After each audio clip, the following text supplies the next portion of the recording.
In the vast Persian Empire, where golden palaces gleamed under the sun and power was absolute, a young Jewish woman named Esther found herself thrust into a destiny far greater than she could have ever imagined. Esther, born Hadassah, was raised by her cousin Mordecai after her parents died. She lived in Susa, the heart of Persia, among a people who were foreigners in a land of mighty kings. When the Persian king Xerxes, Ahasuerus, banished his queen, Vashti, for defying him, a search began for young women from all over the empire were taken to the palace, and among them was Esther. Her beauty and grace caught the attention of the king's attendants, and she was given special treatment. But Mordecai had warned her, "Do not reveal that you are a Jew." And so, she kept her identity a secret. When Esther stood before King Xerxes, his heart was captivated. He placed the royal crown upon her head and made her queen of Persia. But little did she know, a storm was brewing that would threaten the very existence of her people. At the king's court, a man named Haman rose to power. Arrogant and ruthless, he demanded that all bow before him. But Mordecai refused, for he would bow only to God. Enraged, Haman devised a sinister plan not just to punish Mordecai but to annihilate all the Jews in Persia. With cunning words, he convinced King Xerxes to issue a decree: on the 13th day of Adar, all Jews in the empire would be destroyed. The edict spread like wildfire, and panic gripped the Jewish people.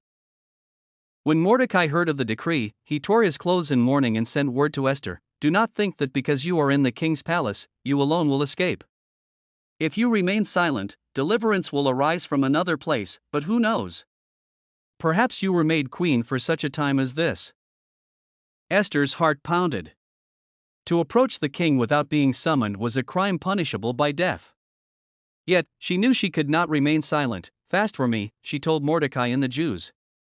"I will go to the king, even if I perish." Dressed in her royal robes, Esther stepped into the king's throne room.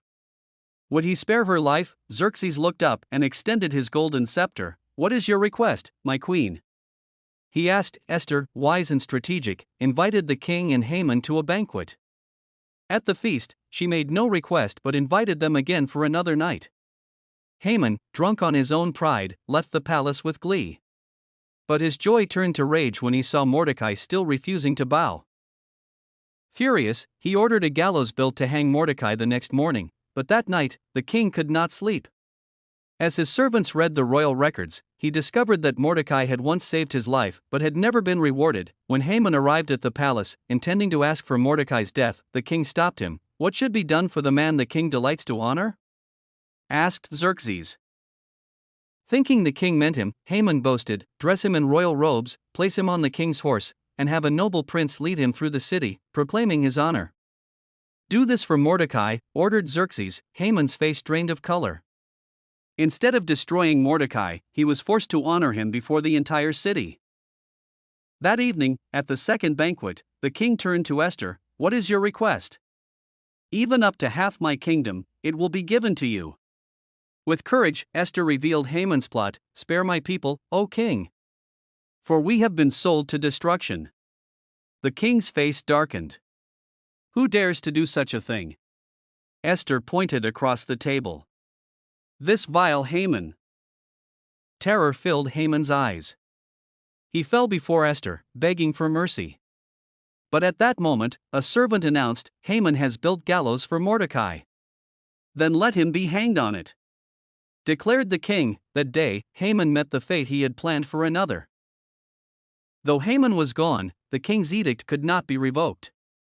So, Esther and Mordecai pleaded for another decree, one that allowed the Jews to defend themselves. When the day of battle arrived, the Jews triumphed over their enemies, and their sorrow turned into celebration. To this day, the Jewish people remember Esther's bravery with the Feast of Purim, a festival of joy, remembering the queen who risked her life to save her people. Esther's story is one of courage, faith, and destiny. She was an orphan who became a queen, a hidden Jew who revealed the truth, a woman who risked everything to save her people, and through it all, she proved that sometimes, we are placed in our positions for such a time as this. Learn from Esther's bravery, courage, and faith in God, and trust Him for an answered prayer in your life. Please keep liking, sharing, and subscribe to this channel. Thank you.